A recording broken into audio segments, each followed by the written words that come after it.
子如果有咳嗽有鼻音，你就要听他的鼻音，听咳嗽的声音。如果在孩子就是在嗓子这个地方并没有入里，他是在嗓子这个地方不舒服，他清嗓子引起这个咳嗽，这个不深入。如果孩子咳嗽也是这样，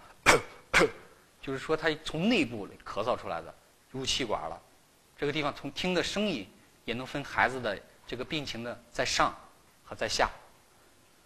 还有个清亮就是为顺，这孩子有时候腔咳非常响亮，正气非常足，不要担心，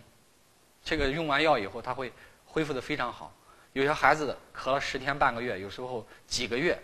都不好，咳嗽的声音你说有吧也没有，就很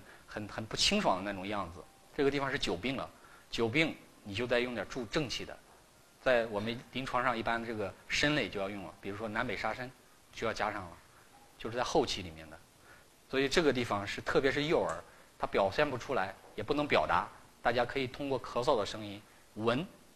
来去辨别一下。